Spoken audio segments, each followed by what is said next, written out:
Hey y'all, we are back with another Mighty Multimedia Reviews, and today we are reviewing Dune Part 2. Just for, early, easy, quick things here, along with the rest of the world, seemingly, I loved it. I thought it was super epic. Alright, but let's get into a few different smaller things here. So basically, kind of how I'm going to structure this review is just going through kind of a few dimensions of the movie. Some are going to be longer than others, but I think they're all probably worth it. Number one is the sound. I know sound can kind of be, something that's kind of cast aside for, especially something, a big movie like this where there's so much to talk about. And a lot of the time, if the sound is good, you won't even really notice it because it's just, it just paves the path for everything else to be really good and for you to be paying attention to that. But just specifically and really fast with the sound in this movie, I think it was just expertly crafted. Every time the movie wanted to make you feel a certain moment in a certain way, the sound did that, just pushed you to that area exactly where it wanted you to be, where you needed to be every single time without fail. Number two is the actors. I want to talk about the actors. The big easy one is Timothée Chalamet, obviously. He is the star of the show. In this, he is Paul Muad'Dib Atreides. And first of all, I just love the naming of all these characters. Just the names of all the characters in Dune are just fantastic. They all just roll off the tongue just so well. But so I think he did an incredible job. Truly, I do. I wasn't really sold on him as his character or this kind of really big, even giant movie star from the first one. It was a growth of the character of Paul, so he played it well, that me kind of not understanding, not figuring it out into what we got in the second part here. But when he grew into that, he grew into it. Like, just, oh my God, beautifully. So he gives these speeches, and it's just so strong, and he just commands the stage. I mean, I'm just sitting there and just like, I would follow this man into battle. Every time, I will follow him to the death. I mean, he just absorbed that character, took center stage, and became that person, that role that he needed to be. It was impressive. To be honest, it was really impressive. So aside from just how commanding Timothée Chalamet was as Paul Atreides here, right? Also, you really got to see his emotion. I thought that was fantastic. I mean, a lot of the stuff with Chaney was good. I think a lot of different actors could do that. That's fine. But his just unwillingness and fear of going south and starting the war, the holy war, the jihad, is just, he kills it. And also the people behind the scenes that wrote and directed that piece is really good as well. I mean, I kept believing. I mean, it was powerful. He has this vague sense of, future telling. He knows what's going to happen. He knows exactly what's going to happen if he takes a certain action. Everything is pushing him towards that way. Most people want him to do it. He'll probably, be that savior, gain power, get revenge, all of this. But at the same time, he's scared of what he'll do, scared of what he'll become. He doesn't want to shed the blood. He likes his family. He's like where he's kind of ended up here.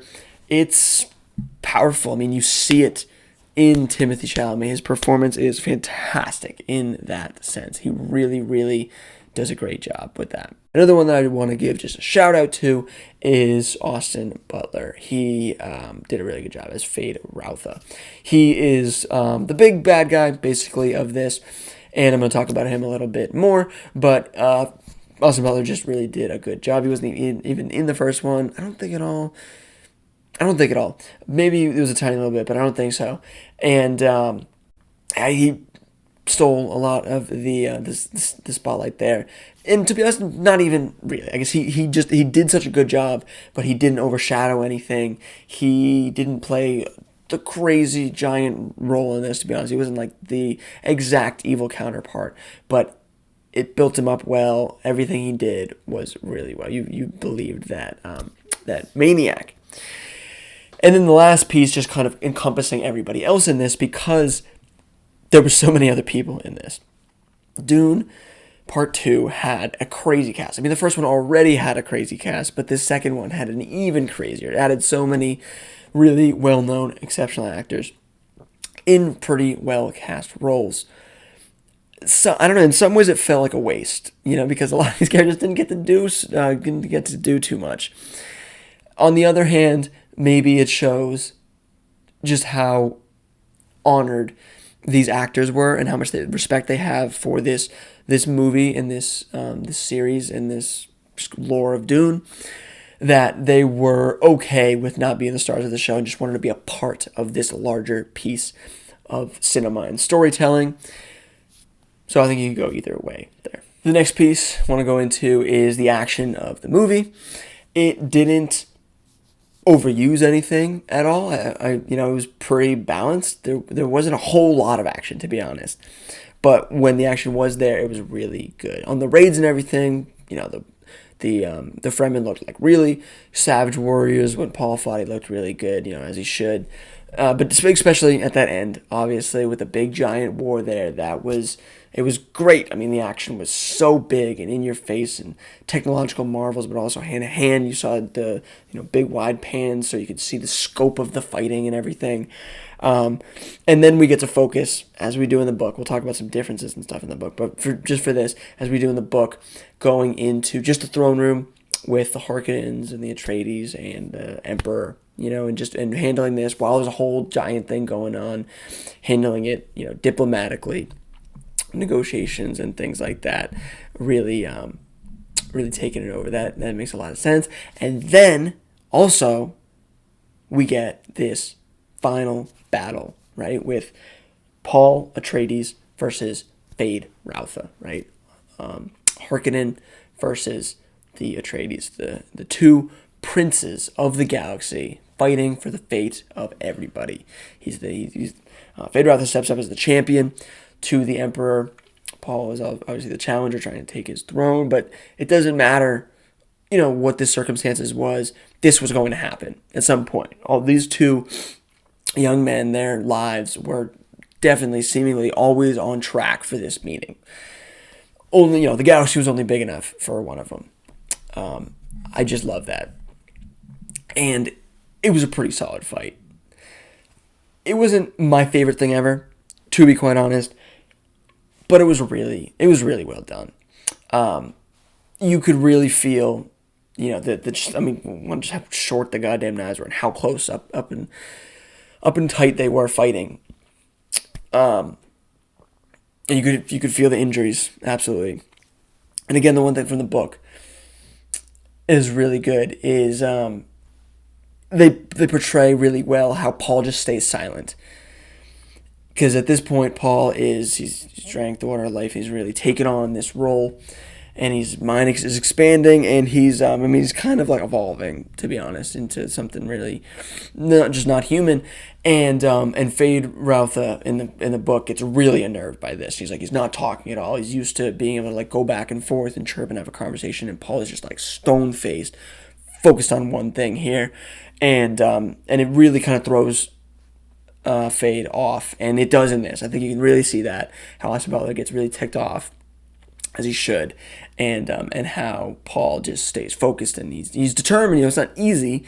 He knows he's gonna die, even though he can see the future, even though all this. He knows that there's a chance that he can die, but he is just this different force altogether now, and now he is focused on this. He doesn't have time to talk. He doesn't want to talk to this lunatic. He needs to get the job done. So just kind of going in that, really honing in on a specific example there. But overall, the action was really solid. Okay, someone who has this perspective, the benefit of having read the book, and having read the book recently. I think it's important, right? Because a lot of people who have read the book have probably read it a while ago. But I read it pretty recently, and I just want to go over a few of the differences from the movie to the book. Again, when you're doing something like an adaptation, this is important. And again, I'm using my knowledge. It's in there, so might as well spill it out, right? So, in the book, Jessica has her baby, Aaliyah, I think it is. She has her child. And I think it causes a lot of tension in the story. and it's just, I mean, it's just not used here.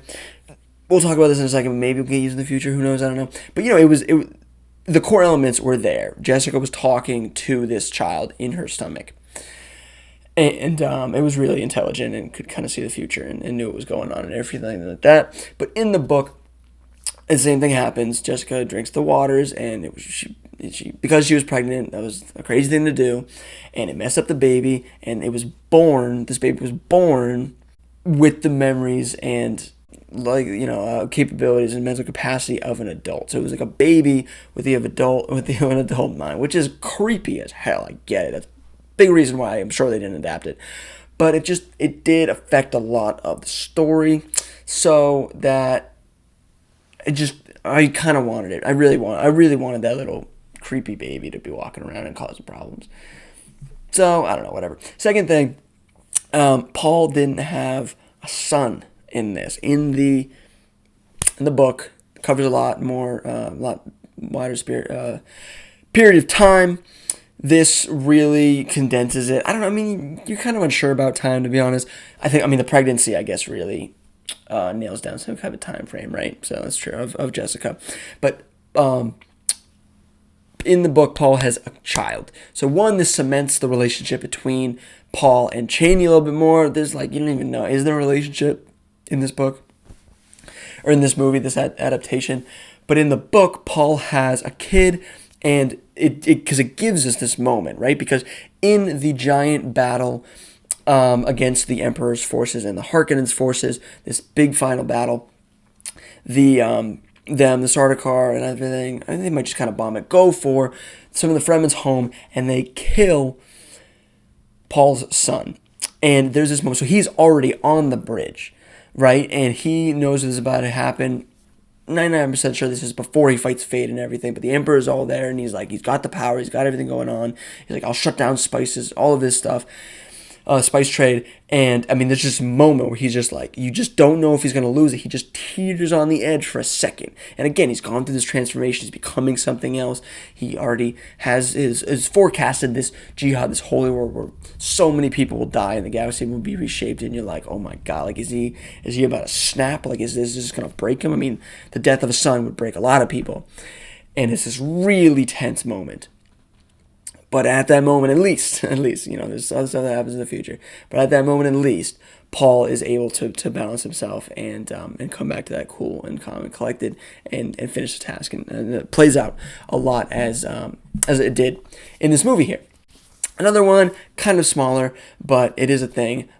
Gurney Halleck in this, Josh Brolin, who I think is maybe a little bit of a mix of character, whatever. But either way, not in the book, he's captured by the Harkonnens, not whatever is going on here, and he is with Baron, Vladimir Harkonnen and the others, and he works with him. This whole Mentat, and they kind of downplay Mentats in this adaptation. Kind of makes sense, I guess, in some way. But he really he gets tortured and everything like that, and I think that kind of happened. Whatever. It's not the same. In that he is with Baron Harkonnen, and he's with him for a long time, and he doesn't want to be there the whole time. He doesn't ever really switch over to Team Harkonnen, but he's just in that camp forever, and he really gets to know a lot of the strategies and stuff. That's why it helps a lot when he flips, and then just because they're going back to Arrakis, and that's what happens. He gets shot down. Same thing. Paul finds him. And he joins back up with him. There's this kind of distrust because they've been away for so long. It's been years in this. It's kind of only been a little bit long. Again, maybe 9 months or whatever that they've been pregnant. So I don't know. That was okay. That difference is fine. It wasn't a huge big thing, but it was kind of just what have you been doing? He's I've been smuggling or whatever. That's not the same thing as being captured and tortured and forced to work for the Harkonnens. It's just kind of a little bit of a loss. The last difference I want to talk about is Cheney leaving. Cheney walking out on Paul at the end of this movie. It's not what happens in the book.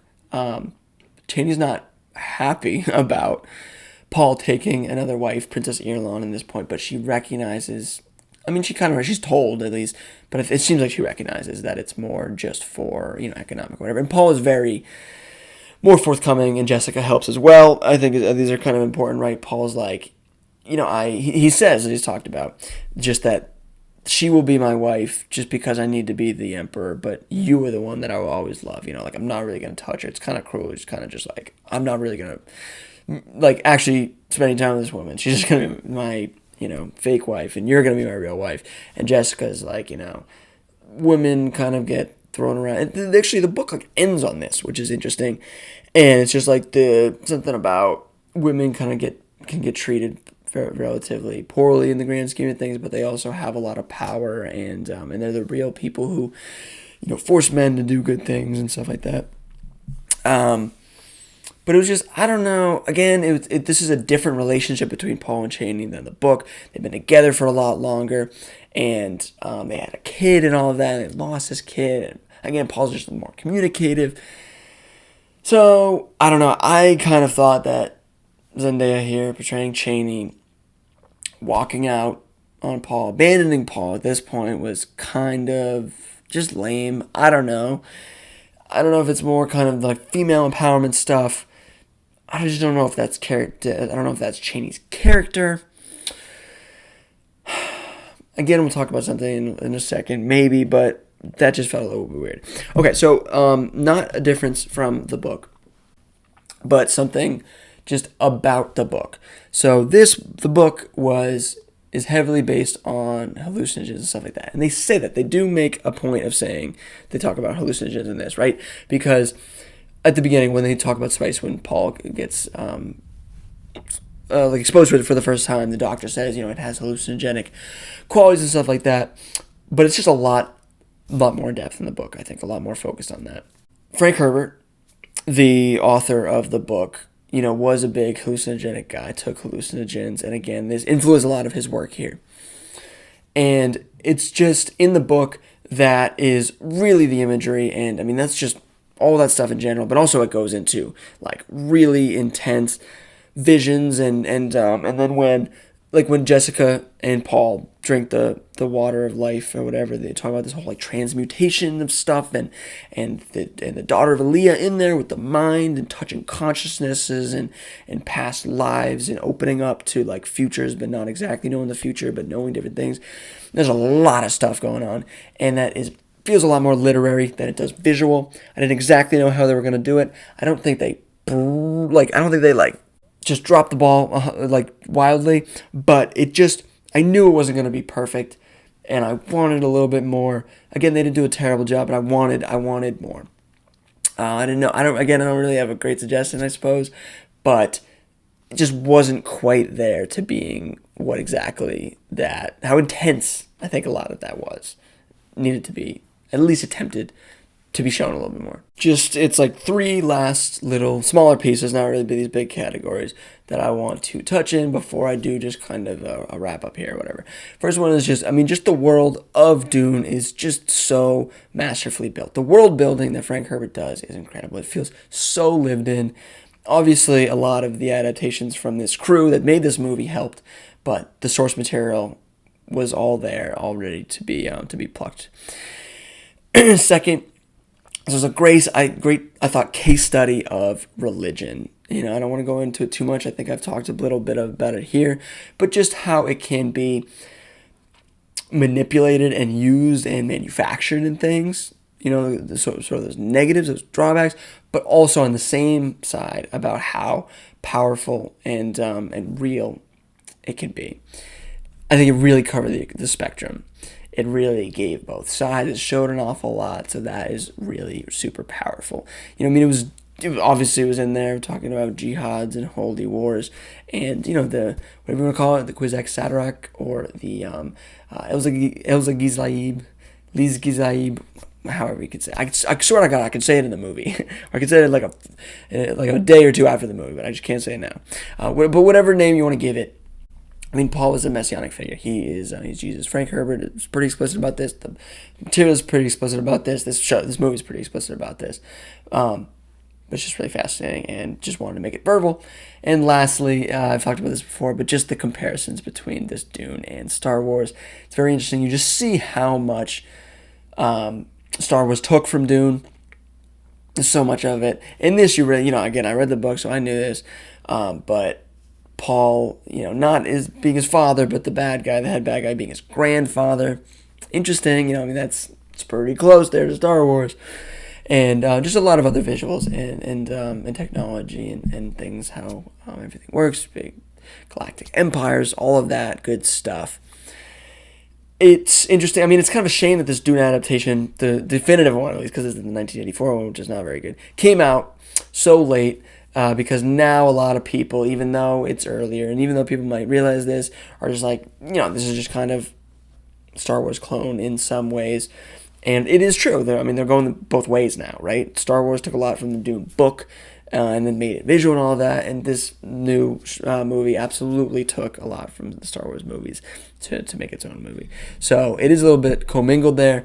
But it is a little bit of a shame if this happened a little bit earlier with Dune. Maybe there would have been a little bit less comparisons. But I think a lot of people do understand and respect what's going on with Dune.